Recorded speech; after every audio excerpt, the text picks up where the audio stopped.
Olá a todos, meu nome é Carla e eu vou apresentar o trabalho cujo tema é o uso da correlação de postos de Spearman como determinação da quantidade de grupos para análise de cluster. Esse trabalho eu fiz de forma conjunta com a professora Regina Lanzilotti. Eu atualmente sou doutoranda em Ciências Computacionais pela UERJ, mas eu estudo o que me levou a esse tema. Tem a ligação com um tema que eu estudo desde a graduação chamado mineração de texto.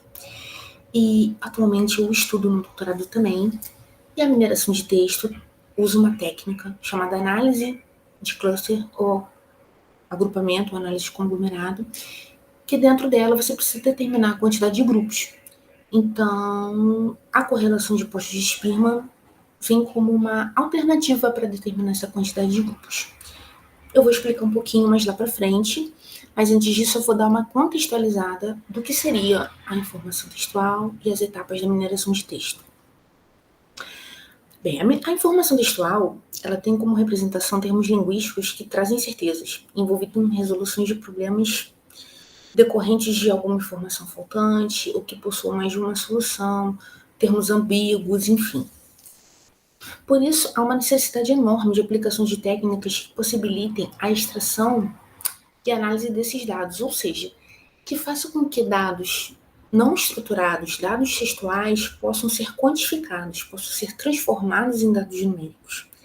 Dentre as abordagens utilizadas em mineração de texto, se destaca a análise de cluster, método bastante utilizado na identificação de conteúdos similares, caso não se tenha a definição dos assuntos tratados em cada texto e se deseja separá-los por assunto. As outras abordagens utilizadas também podem ser a sumarização, a categorização e a classificação. Mas eu optei pela análise de agrupamento porque ela é a mais usual e eu já trabalho com ela há algum tempo e eu desejo aprofundar meus estudos. Bom, há duas formas de se classificar o cluster ou agrupamento: métodos hierárquicos e não hierárquicos. Dentro deles, há vários algoritmos que podem ser utilizados. Aqui eu vou explicar de uma forma geral. Nos métodos hierárquicos, os dados são divididos sucessivamente e não requerem uma definição prévia da quantidade de grupos, ou seja, o próprio algoritmo ele já passa os grupos, ou seja, você vai aplicar um algoritmo hierárquico e esse algoritmo ele já vai formar os agrupamentos de acordo com o que ele acha aceitável. Nos não hierárquicos já acontece o oposto, você tem que passar a quantidade de grupos para ele, e foi aqui que surgiu a ideia, né, e a temática da apresentação, né, essa determinação da quantidade de grupos.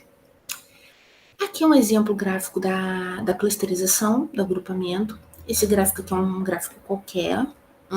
Aqui mostram 4 agrupamentos, onde percebe-se que esse aqui foi um agrupamento que ficou mais separado, e esses outros 3 agrupamentos aqui, eles ficaram um pouquinho mais juntinhos, né, apesar que o algoritmo classificou muito bem os agrupamentos, porque assim pode haver superposição de agrupamentos, no caso, passando-se para texto, onde termos podem significar ter mais de um significado, por exemplo, pode acontecer, mas pode acontecer também de você não querer que isso aconteça, enfim.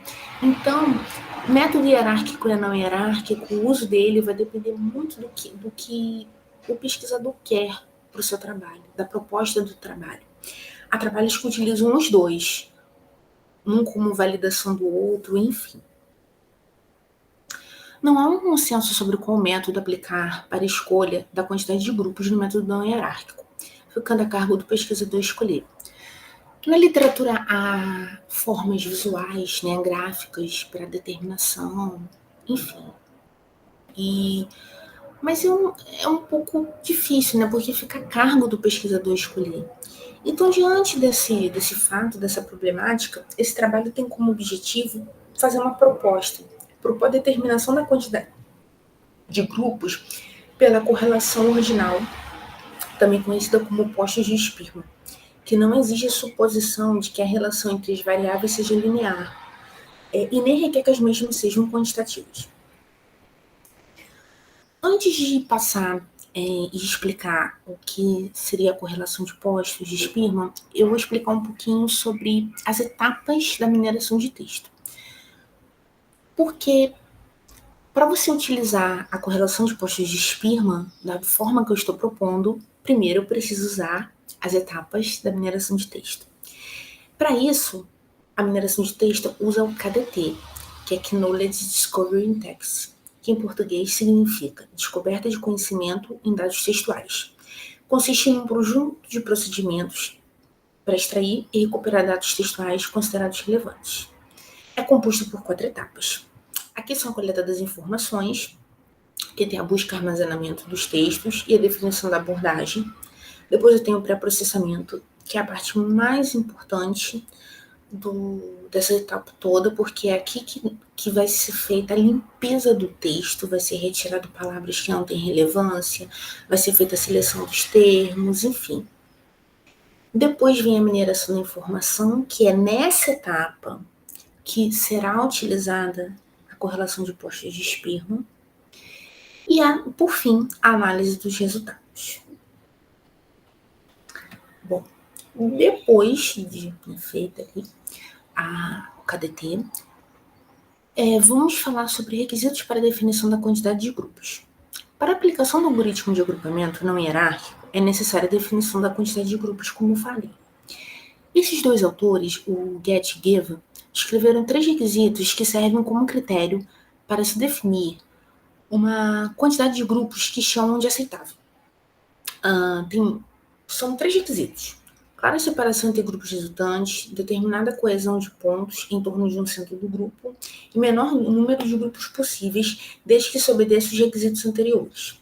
A determinação da quantidade de grupos é obtida pela correlação de postos de Spearman, de acordo com a conformidade entre as informações de particionamento e distância. Aqui eu utilizei a distância euclidiana, porque é mais usual na literatura, tá bom? E como nós fazemos, então, essa correlação de postos? Primeiro são obtidas as frequências absolutas pela matriz de termo-documento, que é obtida na etapa do KDT, e em seguida as frequências relativas, em cada documento e a conjunta. Depois são ordenadas as frequências relativas obtidas em cada documento através de um ranqueamento, onde são obtidos esses postos.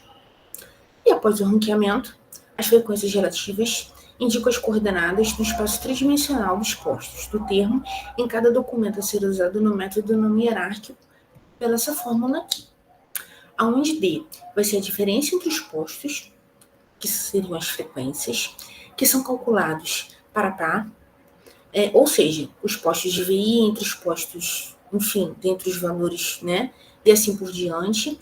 Aqui esse par a par vai depender da quantidade de documentos. No meu trabalho, eu utilizei 3 documentos, por isso que eu coloquei 3 pares, mas se forem 5 documentos vão ser par a par, então vai ficar enorme, tá bom? E um N é um número de elementos, que no meu caso seriam os termos. Indo para os resultados de discussão, como eu falei, eu selecionei 3 termos da área de nutrigenômica, que é uma área da nutrição, tá? Bem recente na nutrição, para a aplicação da medida da associação proposta, onde se obteve um total de 551 termos desses 3 textos. Depois eu apliquei o KDT para fazer a limpeza, né, enfim, dos termos e tudo, e depois eu delimitei, né, fiz um histograma desses termos e delimitei um limiar de corte para, né, usar os termos mais relevantes. E ao final eu fiquei com apenas 90 termos para ser trabalhados. Depois eu obtive a correlação ordinal de Spearman. Essa tabela é da relação ordinal de Spearman entre os documentos. Bem, o que nós podemos observar? Que a matriz de correlações ordinais identificou esses valores aqui, né? 0,1.8, 90, 0,0362 e menos 0,0585 para a combinação de documentos, né? Documento 1 com 2, 1 com 3, 2 com 3.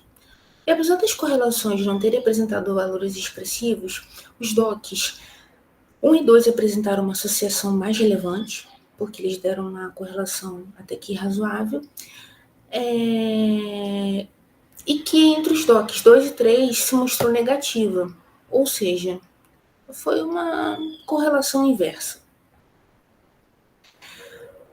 Aqui é o gráfico tridimensional da correlação de postos de Spearman. E aqui tem os 3 documentos, por isso que ele é tridimensional. O que nós podemos observar aqui? Pelos círculozinhos coloridos, cada círculozinho seria um agrupamento. É isso que ele está me apontando. E o que ele me apontou? Que alimento e nutrigenoma, eles formam sozinhos um grupo. E que alimento, a palavra alimento, ela se afastou muito das demais, né? Como pode ser observado. Genoma também forma um grupo sozinha, mas ela está bem próximo de outras palavras, como gene e expressão.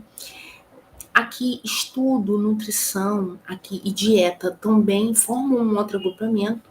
E aqui são palavras que estão bem bagunçadas, quase não dão para ver, porque realmente estão bem uma em cima da outra aqui. E elas formam, sim, esse bolo aqui um agrupamento. Né? Isso que está me mostrando. O método proposto coreográfico tridimensional, indicando a discriminação dos termos alimentos e nutrigenoma, ambos distanciados dos demais, embora alimento teve um maior destaque. Os outros 4 grupos, como eu falei, indicaram que 3 deles mostraram-se com pouquíssimo distanciamento, que é o grupo formado por genoma, gene e expressão, por estudo, dieta e nutrição. E o último agrupamento, que é esse aqui, o roxinho, ele apresentou superposição de termos, o que mostrou ausência de discriminação, uma vez que agregou termos como Brasil, indivíduo, nutriente, ciência, população, vida, enfim, né, não constituindo um cenário explícito relacional. O método proposto atingiu o objetivo de identificar cenários, ou seja, de identificar possíveis agrupamentos, segundo, né, termos considerados correlacionados. E esta opção de definição da quantidade de grupos serviu como insumo para a aplicação dos métodos não hierárquicos FuzzySemin e FuzzySemin2, porque eu usei essa correlação de postos de Spearman para a aplicação desses 2 métodos na minha dissertação e em outros trabalhos também já publicados. É isso, pessoal. Muito obrigada pela atenção e esse trabalho teve o apoio financeiro da CAPES.